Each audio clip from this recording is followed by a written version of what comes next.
Israel और Hamas के बीच जंग छिड़े पूरे 7 महीने से ज्यादा का समय हो चुका है और इस दौरान गजा पट्टी पूरी तरह से तबाह हो चुकी है।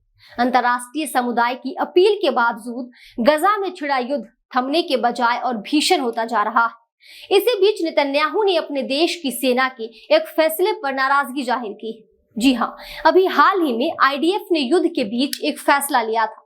आईडीएफ के इस फैसले के बाद नेतन्याहू भड़क उठी और कहा कि उसे इस फैसले की जानकारी नहीं दी गई थी।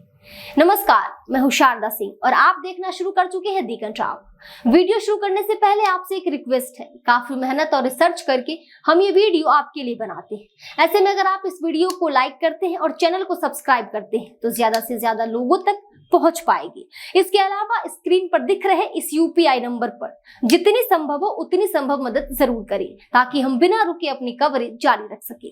तो चलिए वापस से रुक करते हैं अपनी खबरों की ओर। दरअसल इजरायली पीएम बेंजामिन नेतन्याहू अपनी ही सेना आईडीएफ के एक फैसले पर नाराज हो गए। हुआ यूं कि आईडीएफ ने हाल ही में फिलिस्तीन में सहायता पहुंचाने के लिए 11 घंटे के लिए युद्ध पर रोक लगा दी थी। वहीं आईडीएफ ने इसे सामरिक विराम नाम दिया है। सेना के इसी फैसले को सुनने के बाद नेतन्याहू भड़क उठे।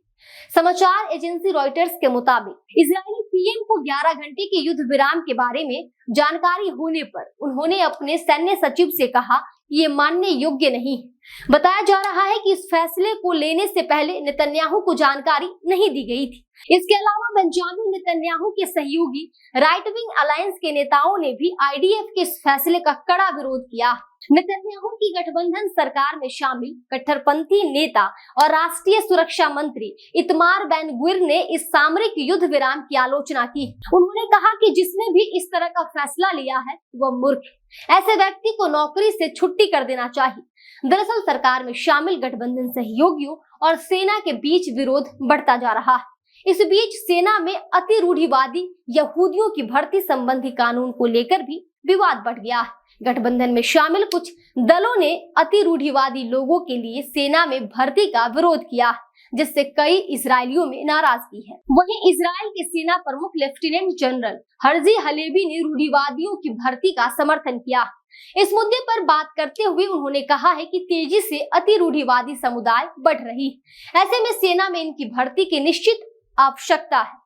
बता दें कि इजराइल में सभी के लिए सैन्य सेवा अनिवार्य है, लेकिन कुछ वर्षों से अति रूढ़िवादी यहूदियों को इससे छूट मिली हुई है। वहीं एक दूसरी खबर के मुताबिक इजरायली सेना ने कहा है कि दक्षिणी गजा के रफा शहर में सैन्य अभियान जारी रहेगा। सेना ने आगे बताया है कि अभी हाल ही में हुए एक विस्फोट में उसके 8 सैनिकों की जान गई थी।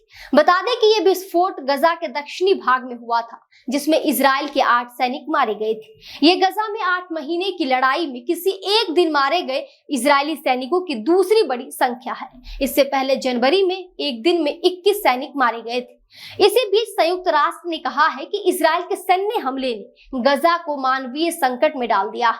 ऐसे में एक तरफ आईडीएफ का सामरिक युद्ध विराम, वहीं दूसरी तरफ नेतन्याहू का उसके खिलाफ में बयान ये बता रहा है कि इजरायली सरकार में सब ठीक नहीं चल रहा, वो आपस में ही लड़ रहे। ऐसे में इजराइल हमास के बीच ये जंग कब अपने निर्णायक मोड़ पर पहुंचेगी, गजा में इजराइल का कत्लेआम कब थमेगा, ये सबसे बड़ा सवाल है। फिलहाल इस वीडियो में इतना ही। अगर आपको ये वीडियो पसंद आ रहा हो तो वीडियो को लाइक करें और चैनल को सब्सक्राइब करना ना भूलिए। इस खबर पर आपकी क्या राय है कमेंट सेक्शन में हमें जरूर बताएं। तब तक के लिए मुझे दीजिए इजाजत और देखते रहिए दी कंट्राव।